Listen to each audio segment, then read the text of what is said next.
ঋতব্রত বন্দ্যোপাধ্যায় শিবিরে কি যোগদান করছেন আরাবুল? ঋতব্রত বন্দ্যোপাধ্যায় তৃণমূলের সঙ্গে তিনি দীর্ঘক্ষণ ধরে যোগাযোগ করলেন। আমি আজকে এখন কোনো কথা বলবো না। আমি এমনি এসেছি বিধানসভা, আমার কিছুটা কাজ ছিল। ভাঙড়ের সাধারণ মানুষের দুঃখ যন্ত্রণা এগুলো নিয়ে কথা হচ্ছিল, কথা চলতে থাকবে, টু বি কন্টিনিউ। কে কোথায় যাবেন, কার সাথে আলোচনা করবেন, একান্তই ব্যক্তিগত ব্যাপার তাদের, সেই বিষয় নিয়ে আমি চর্চা করব না। আরাবুল ইসলাম বকলমে যদি বিজেপিকে সহযোগিতা করে, ভাঙড়ের মানুষ কিন্তু জবাবটা দেবে। যে কোনো কারণবশত উনি আইএসএফে চলে যায় ওই ভণ্ড নওশাদের কথা শুনে, তো সেই ওনার ভুলটা উনি বুঝতে পেরেছেন, তাই ফের আমাদের দলে যুক্ত হয়েছে। লড়াইটা হবে আরাবুল ইসলাম ঋতব্রত বন্দ্যোপাধ্যায় তৃণমূলকে সঙ্গে নিয়ে ভার্সেস আইএসএফ। নমস্কার, আপনারা দেখছেন বেঙ্গল লিবার্টি, আমি বিট্টু রায়চৌধুরী। আইএসএফ থেকে এই মুহূর্তে সরে গিয়েছেন আরাবুল অর্থাৎ ভাঙড়ের জগছড়া নেতা, যে নেতাকে নিয়ে নানা সময় নানা বিতর্ক দানা বেঁধেছিল। সেই আরাবুল ইসলামকে আইএসএফ ছাড়ার পর দেখা গেল বিধানসভাতে, এবং বিধানসভায় এমন একটা লবির সাথে তাকে দেখা গেল যে লবিটা এই মুহূর্তে মমতা বন্দ্যোপাধ্যায়ের দলকে ভেঙে দেওয়ার নেপথ্যে অন্যতম কারণ ঋতব্রত বন্দ্যোপাধ্যায়ের লবি। অর্থাৎ ঋতব্রত বন্দ্যোপাধ্যায় তৃণমূলের সঙ্গে তিনি দীর্ঘক্ষণ ধরে যোগাযোগ করলেন। হ্যাঁ, ঋতব্রত বন্দ্যোপাধ্যায় শিবিরে কি যোগদান করছেন আরাবুল, সেটা নিয়ে এখনো পর্যন্ত কোনো খোলসা কোনো মন্তব্য পেশ করেননি। তবে একটা বিষয় স্পষ্ট, ঋতব্রতর সঙ্গে আসা বা দেখা করা বা যারাই দেখা করেছেন তারা ঘুরপথে ঋতব্রত শিবিরের সঙ্গে যোগদান করে দিয়েছেন। কাজে এই মুহূর্তে বলা যেতে পারে আরাবুল ইসলাম না বললেও তিনি ঋতব্রত শিবিরের সঙ্গে যোগাযোগ রাখতে শুরু করেছেন। অর্থাৎ আর কয়েকদিনের মধ্যে হয়তো তাকে সক্রিয়ভাবে ঋতব্রত শিবিরে দেখা যাবে। আজকে যেমন দেখা গিয়েছে ঠিক বিধানসভার অভ্যন্তরে কী কী বিষয় নিয়ে কথা হয়েছে, বর্তমান রাজনৈতিক পরিস্থিতি, আইএসএফের অভ্যন্তরে তার দমবন্ধকর পরিস্থিতি, এই সমস্ত বিষয়গুলো নিয়ে বিস্তারিত আলোচনা হয়েছে। ঋতব্রত, আমরা যেটা সূত্রে জানতে পারছি, তিনি প্রস্তাব দিয়েছেন যে দলে চলে আসুন, আবার তৃণমূল কংগ্রেসে ব্যাক করুন। কিন্তু মমতা বন্দ্যোপাধ্যায়ের তৃণমূল কংগ্রেসে নয়, তৃণমূল কংগ্রেসটা তাঁরই তৃণমূল কংগ্রেস, অর্থাৎ ঋতব্রত তৃণমূল কংগ্রেস। কারণ ঋতব্রত এটা বলছেন যে এই মুহূর্তে দাঁড়িয়ে ঋতব্রত বন্দ্যোপাধ্যায়ের তৃণমূল কংগ্রেসটাই হচ্ছে আসল তৃণমূল কংগ্রেস। এই আবহে দাঁড়িয়ে আরাবুল ইসলাম বিধানসভা থেকে বেরোনোর সময় তিনি কি বক্তব্য পেশ করলেন, ছোট করে শুনে নিন। আমি আজকে এখন কোনো কথা বলবো না। আমি এমনি এসেছি বিধানসভা, আমার কিছুটা কাজ ছিল। আমার পেনশনটা আজ 2-3 বছর আটকে আছে, আমি সেটা নিয়েও কথা বললাম। আমার নিজের কাজে এসেছি, সবার সাথে দেখা হবে। কালীঘাটে কি করেছে? কালীঘাট তো আমার 7বার জেল খাটিয়েছে, 7বার ভদ্রমহিলা আমাকে জেল খাটিয়েছে। আমি কারোর বিরুদ্ধে বলতে চাইছি না। চলো, আপনারা শুনলেন বক্তব্য, ইম্পর্টেন্ট বিষয়।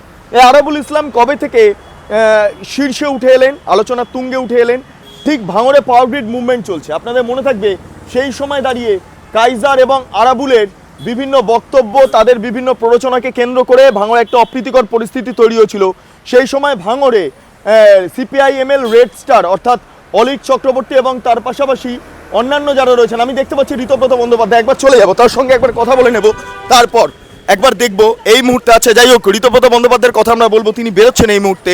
তার আগে আমি যেটা বলছিলাম যে আরাবুল ইসলাম তিনি কি করছিলেন এতদিন ধরে। হ্যাঁ, তিনি তারপর পাওয়ার গ্রিড মুভমেন্টের সময় দেখা যাচ্ছিল কাইজার এবং আরাবুল উভয় মিলে একটা মুভমেন্ট শুরু করে দিয়েছিল। পাওয়ার গ্রিডের পক্ষে হয়ে এবং পাওয়ার গ্রিডের বিপক্ষে হয়ে মুভমেন্ট শুরু করেছিল সিপিআইএমএল রেড স্টার, যে রেড স্টারের অন্যতম গুরুত্বপূর্ণ নেতা অলিক চক্রবর্তী এবং শর্মিষ্ঠা। যদিও শর্মিষ্ঠা এই মুহূর্তে প্রয়াত হয়ে গিয়েছেন বা তিনি এই মুহূর্তে পরলোক গমন করেছেন, কিন্তু তার পাশাপাশি অলিক চক্রবর্তী একটা বড়সড় ভূমিকা ছিল সেই সময়টাতে দাঁড়িয়ে। যাই হোক, সেই মুহূর্তে মুকুল রায়কে নামতে হয়েছিল পরিস্থিতি সামাল দিতে। তখন মুকুল রায় ছিলেন তৃণমূল কংগ্রেসের অন্যতম গুরুত্বপূর্ণ নেতা। যাই হোক, তারপর পরিস্থিতি কোনোভাবে সামাল দেওয়া হয়, কিন্তু সেখান থেকে আরাবুলের একদম জনপ্রিয়তা হু করে বাড়তে থাকে তৃণমূল কংগ্রেসের আমলে। আমরা কি দেখলাম? আমরা দেখলাম আরাবুলের জগ ছোড়ার ঘটনা, জগ ছুড়লেন ইত্যাদি ইত্যাদি বিভিন্ন ঘটনা দেখার পর তারপরে স্পষ্ট হচ্ছিল যে আরাবুল ইসলাম কোথাও গিয়ে দাঁড়িয়ে তৃণমূল কংগ্রেসের যেটাকে বলা হয় একটা প্রবলেম তৈরি করে দিয়েছিল। সেই আরাবুল ইসলামের সময় সেই সময় মমতা বন্দ্যোপাধ্যায়ের নেতৃত্ব দিচ্ছিলেন প্রাক্তন সিপিআইএম নেতা আব্দুল রেজাক মোল্লা, যিনি এই মুহূর্তে প্রয়াত। ফলে ভাঙড়ের রাজনীতির ক্ষেত্রে আরাবুল একটা গুরুত্বপূর্ণ ভূমিকা পালন করছে। কিন্তু এটা কবে থেকে ব্যাকফুটে চলে গেল?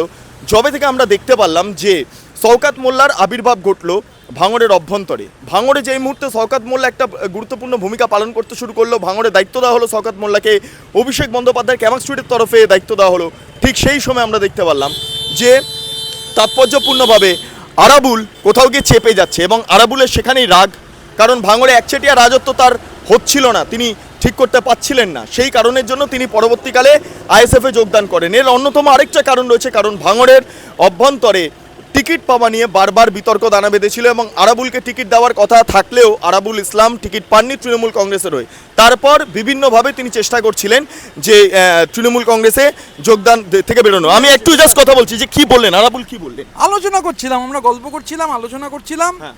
আমরা আরাবুল, আমাদের পুরনো আরাবুল ইসলাম পুরনো বিধায়ক, আমাদের সঙ্গে বহু পুরনো যোগাযোগ। খয়রুল ছিল, খয়রুল লড়াকু ছেলে। হ্যাঁ। আমরা আলোচনা করছি, আর ভাঙড়ের সাধারণ মানুষ স্বস্তিতে নেই। ভাঙড়ের সাধারণ মানুষের দুঃখ যন্ত্রণা এগুলো নিয়ে কথা হচ্ছিল, কথা চলতে থাকবে, টু বি কন্টিনিউড। মানে আরাবুলকে যোগদান করছেন, তিনি স্পষ্ট করে কিছু বললেন না, আপনি কি বলবেন? এসব যোগদানের ব্যাপার না, আমরা, ও প্রাক্তন বিধায়ক, আমাদের ঘরে এসেছিল, খয়রুল ভালো ছেলে, আলোচনা চলছে, দেখা যাক না। আমাদের মানে যোগদানটা ইম্পর্টেন্ট নয়। আরাবুল তো বলেছে সংবাদ মাধ্যমে, ডক্টর মমতা ব্যানার্জি তাকে 7 বার জেল খাটিয়েছেন। আজকে ওনার একটা ফেসবুক লাইভ আছে, উনি তো আর প্রেস কনফারেন্স করেন না, তো ফেসবুক লাইভ মানে মনোলগ। তা মনোলগে আমি তোমায় অনুরোধ করবো গিয়ে একটা প্রশ্ন করার জন্য যে আরাবুল এই কথাটা বলছে কেন। আমরা ভাঙড়ের যে পরিস্থিতি, ভাঙড়ের সাধারণ মানুষ তারা শান্তিতে নেই, তারা নানান ধরনের সমস্যার মধ্যে রয়েছে। ভাঙড়ের সাধারণ মানুষকে নিয়ে আলোচনা হয়েছে, আলোচনা চলতে থাকবে, যা হবে বলতে থাকবে। বেশ, অসংখ্য ধন্যবাদ। আমার সঙ্গে ছিলেন বিরোধী দলনেতা ঋতব্রত বন্দ্যোপাধ্যায় এবং তিনি স্পষ্ট বলে দিলেন আলোচনা চলছে। অর্থাৎ কী নিয়ে আলোচনা, কী বিষয় নিয়ে আলোচনা, সেটা তো আমরা অবশ্যই বুঝতে পারছি যে আরাবুল ইসলামের যোগদান সংক্রান্ত বিষয় নিয়ে। যাই হোক, এই মুহূর্তে দেখতে পাচ্ছি আমি একবার যাবো যে ছোট করে, দিদি আরাবুল ইসলাম তিনি অনেক দিন বাদে আপনাদের সঙ্গে দেখা করলেন, কি মনে হচ্ছে যোগদান করবেন আপনাদের সঙ্গে? না, অনেক পুরনো ছেলে এবং 2006 ও জিতেছিল। 29 যখন আমরা বিরোধী তকমা পাচ্ছি না, তখন ও জেতা ক্যান্ডিডেট। দুর্দিনের ছেলে, ও এসেছিল, বিরোধী দলনেতার সাথে কথা বললো, আমরাও ছিলাম, কথাবার্তা বললো, ভালো লাগলো? আচ্ছা, হ্যাঁ নিশ্চিত, পুরনো লোকজনদের কাছে পেলে তো ভালোই লাগে। বেশ বেশ, আমার সঙ্গে শিউলি সাহা ছিলেন এতক্ষণ ধরে, তিনি বললেন পুরনো লোকজনকে পেলে ভালোই লাগে, ফলে নেগেটিভিটি খুব একটা দেখছি না, এখানে একটা পজিটিভ বার্তা ডেফিনেটলি রয়েছে। যাই হোক, আরও অনেকের বক্তব্য আমরা নেব, চেষ্টা করব, কিন্তু তার আগে যেটা জানাচ্ছিলাম যে আরাবুল ইসলাম তিনি কি করলেন, তারপরে তিনি আইএসএফে যোগদান করলেন টিকিটটা না পেয়ে। আচ্ছা, আইএসএফের সঙ্গে দীর্ঘদিন ধরে ছিলেন, কিন্তু আইএসএফের তরফে একটা অভিযোগ তোলা হচ্ছিল। সেই অভিযোগটা কি? সেই অভিযোগ প্রথমত যে আরাবুল ইসলাম চাইছেন পুরনো তৃণমূল কংগ্রেসের যারা রয়েছেন তাদেরকে সামনে নিয়ে একটা পঞ্চায়েত গঠন করা, এবং এটা কোথাও গিয়ে দাঁড়িয়ে নওশাদ সিদ্দিকীদের একটা গাত্রোদ্দাহ হয়ে পরিণত হয়, এবং তারপর নওশাদ সিদ্দিকীরা রেগে যান এবং আরাবুলকে কার্যত প্রেশারাইজ করতে থাকেন যাতে তিনি দল থেকে বেরিয়ে যান। কে কোথায় যাবেন, কার সাথে আলোচনা করবেন, একান্তই ব্যক্তিগত ব্যাপার তাদের, সেই বিষয় নিয়ে আমি চর্চা করব না। তবে বাংলার অলিতে গলিতে কান পাতলে এতটুকু জানতে পারবেন যে তৃণমূলের যে দুটো দল ভাগ হয়েছে, একটা ভাগ বকলমে রাজ্যের যে শাসক দল আছে তার সহযোগিতা করছে, এটা অলিতে গলিতে কান পাতলে খবর পাওয়া যাবে। সুতরাং আরাবুল ইসলাম বকলমে যদি বিজেপিকে সহযোগিতা করে, ভাঙড়ের মানুষ কিন্তু জবাবটা দেবে।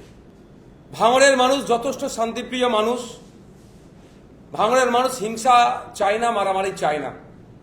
যদি হিংসা মারামারি চাইতো, বিগত দিনে 15 বছর যেভাবে পাওয়ার গ্রিড থেকে শুরু করে, অধ্যাপিকাকে জগ ছোড়া থেকে শুরু করে, বিএলআরও অফিস থেকে শুরু করে বিভিন্নভাবে যে অনৈতিক কাজগুলো করেছে, মানুষ ঘিরে ধরলে আর উত্তর দিতে পারবে তো? কিন্তু ভাঙড়ের মানুষ চায় না। আর আমি হিংসামুক্ত রাজনীতির পক্ষে সবসময় সওয়াল করে যাব। কে কি সার্টিফিকেট আমাকে দিল, ওতে নিয়ে আমি ভেঙে পড়ি না। দেখুন, এটা ওখানে কলকাতা পুলিশের ভাঙড় ডিভিশন আছে, এন্টি এক্সিট পয়েন্টে সিসিটিভি আছে। যদি একটা বহিরাগত কাউকে দেখাতে পারেন, প্রথম কথা হচ্ছে আমি ঝামেলার পক্ষপাতী নয়, ঝামেলা করার নয়। দ্বিতীয়ত, যে বহিরাগতর কথা বলছেন, একটা প্রমাণ করতে পারবেন না, যা দায়িত্ব নিয়ে বলছি। তৃতীয়ত, ভাঙড়ের মানুষকে তিনি কি বকলমে আবার বহিরাগত বলে দিচ্ছেন? ভাঙড়ের মানুষকেই, ভাঙড়ি যারা আছেন তাদের কি বহিরাগত বলা হচ্ছে? এর জবাব কিন্তু ভাঙড়ের মানুষ দেবে। যেভাবে ভাঙড়ের মানুষকে অপমান করা হচ্ছে, এটা ছাড়বে না ভাঙড়ের মানুষ।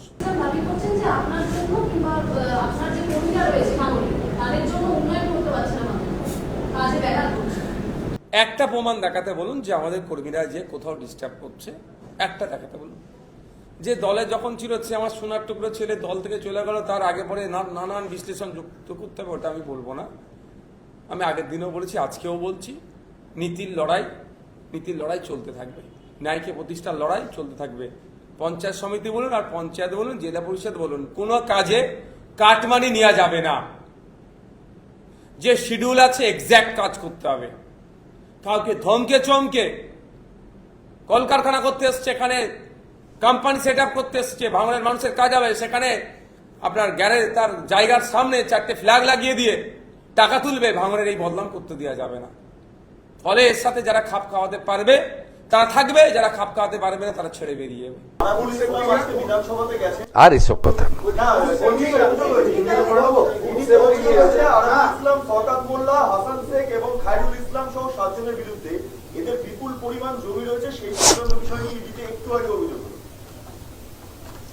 সেই ইডিকে অভিযোগ হয়েছে, ইডিকে জিজ্ঞেস করে আমি বলতে পারবো না। এবং আরাবুল ইসলাম শওকত মোল্লার বিরুদ্ধে কার্যত ক্যানিং পশ্চিমের যেই এলাকা সেখানে প্রতিদ্বন্দ্বিতা করেছিলেন। যদিও শওকত মোল্লা ডিরেক্টলি ক্যানিং পশ্চিমে লড়েননি, কিন্তু তার বাহিনী ছিল, তার বাহিনীর বিরুদ্ধে লড়াই করেছিল।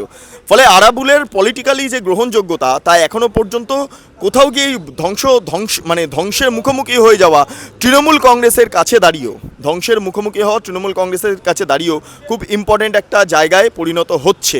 যাই হোক, আরাবুল ইসলামের কি ভবিষ্যৎ সেটা অবশ্যই আমরা দেখব। আমি আরও অনেকে রয়েছেন এখানে, আমি কথা বলবো, তবে আরাবুলের বিধানসভায় আসাটা খুব ইম্পর্টেন্ট। আমি একটু আপনার কাছে যাব। আরাবুল ইসলাম তিনি আবার তৃণমূলের সঙ্গে যোগাযোগ করছেন নতুন করে, এটাকে কিভাবে দেখছেন? উনি তো আসা যাওয়া করতেই আছেন, যেতেই পারেন। ওনারাই তো আগে থেকে ছিলেন দিদির কাছে, দিদি কখনো হারিয়ে ফেলেছেন, আবার যদি উদ্ধার করতে পারেন সেটা তো দিদির পক্ষে মঙ্গল। বেশ বেশ, অসংখ্য ধন্যবাদ। আমি একবার যাব, একটু দাদা একবার যাব। আরাবুল ইসলাম এতদিন ধরে তিনি কি বলবো, তৃণমূলের ভেতরেও ছিলেন, বাইরেও ছিলেন, এত কিছু ঘটলো, আইএসএফে ছিলেন, আজকে তিনি এলেন, ঋতব্রত বন্দ্যোপাধ্যায় শিবিরের সঙ্গে মিট করলেন, কোথাও গিয়ে দাঁড়িয়ে কোনো বার্তা কিছু উঠে এলো? দেখুন, আমরা আরাবুল ইসলাম আমাদের টিএমসিরই লোক ছিল, ঠিক আছে, কিন্তু যে কোনো কারণবশত উনি আইএসএফে চলে যায় ওই ভণ্ড নওশাদের কথা শুনে। তো সেই ওনার ভুলটা উনি বুঝতে পেরেছেন, তাই ফের আমাদের দলে যুক্ত হয়েছে। আমরা এখন কাঁধে কাঁধ মিলে আমরা ওনাকে নিয়ে এই ভাঙড়ে রাজনীতি করতে চাই, এবং এই আইএসএফ নামক যে দুষ্কৃতী দল এবং সন্ত্রাসবাদী দল, এই ভণ্ড দলের বিরুদ্ধে আমরা একত্রিত লড়াইটা করব। ফলে এক্ষেত্রে দাঁড়িয়ে আইএসএফ এর বিরুদ্ধে এবার আপনারা লড়বেন, তাই তো? অবশ্যই আইএসএফ এর বিরুদ্ধে শওকত মোল্লা ছিল, আইএসএফ এর বিরুদ্ধে আমার সারাক্ষণ লড়াই ছিল। শওকত মোল্লার বিরুদ্ধে লড়াইটা, যেটা কাইজার এবং আরাবুল ইসলাম দুজনে একসাথে প্রেস কনফারেন্স করে বলেছিলেন, তাহলে সেটাকে মিথ্যে ছিল? দেখুন, রাজনীতিতে একটা কথা মাথায় রাখতে হবে, কে কখন কার সাথে রাজনীতি করবে সেটা তার একমাত্র ব্যক্তিগত মত পোষণ করবে, তারা তার উপর ডিপেন্ড করে। আমরা ভাঙড়ের সন্তান, ভাঙড়ে আমরা চাই না আর কোনো বহিরাগত এসে ভাঙড়ের ক্ষেত্রে রাজনীতি করুক, এবং ভাঙড়ের যে ভ্রাতৃত্ববোধ, ভাঙড়ের যে দুর্নাম আমরা ঘোচাতে চাই, এই ভ্রাতৃত্ববোধ নষ্ট করছে নওশাদ এবং তার দল। ওনার মুখ আর মুখোশ কিন্তু আলাদা, দেখবেন আপনি, উনি হেসে হেসে কথা বলে, কিন্তু একটা বলে যে স্বচ্ছ দল, স্বচ্ছ দল। দেখবেন সবচেয়ে বেশি এই ভাঙড় বিধানসভায় 4 তারিখের পর থেকে কিভাবে দুর্নীতি করেছে, ভাঙড়ের ক্ষেত্রে সাধারণ মানুষকে কীভাবে শোষণ করেছে।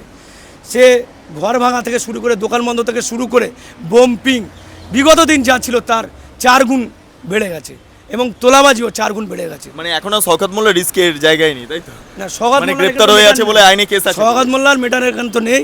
এখন আইএসএফ ভার্সেস আমরা এখন লড়াই করছি, আমাদের যে তৃণমূল আছে, আমরা সেই তৃণমূল মিলে আমরা লড়াই করছি। আইএসএফের সাথে লড়াই আমাদের জারি থাকবে, এবং ওই নওশাদকে যতক্ষণ না এই ভাঙড়ের বুক থেকে পুরপুরায় ওনাকে পাঠাবো, ততক্ষণ না রাজনৈতিকভাবে আমাদের লড়াই জারি থাকবে। বেশ, আমার সঙ্গে কথা হলো যারা ভাঙড়ের বাসিন্দা, তারাও রয়েছেন এখানে, অনেকে তাদের বক্তব্য আমরা নিলাম, এবং একটা বিষয় স্পষ্ট হলো, সেটা হলো এই মুহূর্তে লড়াইটা ডিরেক্টলি আইএসএফ এর বিরুদ্ধে। এখনও শওকত মোল্লা নেই, এখন আইএসএফ, সে আইএসএফ এর ভূমিকা নিয়ে কার্যত প্রশ্ন তুলছেন আরাবুল ইসলামের যারা ঘনিষ্ঠরা রয়েছেন তারা, এবং লড়াইটা হবে আরাবুল ইসলাম, ঋতব্রত বন্দ্যোপাধ্যায়ের তৃণমূলকে সঙ্গে নিয়ে ভার্সেস আইএসএফ। যাই হোক, আপনাদের কি মতামত অবশ্যই আপনারা কমেন্ট সেকশনে জানান। আপনারা এতক্ষণ ধরে দেখছিলেন বেঙ্গল লিবার্টি। চ্যানেলটি অবশ্যই ভালো লাগলে লাইক করুন, সাবস্ক্রাইব করুন, শেয়ার করুন, বেল আইকন ক্লিক করুন, www.bengalliberty.com, সেখানে ক্লিক করুন, সমস্ত খবর আপনাদের জন্য সাজানো রয়েছে। পাশাপাশি আরও 2টি YouTube channel, Bengal liberty live, Bengal liberty news, সংশ্লিষ্ট 2টি ইউটিউব চ্যানেল আপনারা প্রবেশ করুন, লাইক করুন, সাবস্ক্রাইব করুন, শেয়ার করুন, বেল আইকন ক্লিক করুন। 3টি social media handle, Bengal liberty Facebook, Instagram, x handle, সেখানে প্রবেশ করুন, ভাবা প্র্যাকটিস করুন, স্বাধীন, কাঁচিন এবং গেরিলা সাংবাদিকতার পাশে দাঁড়ান। অসংখ্য ধন্যবাদ।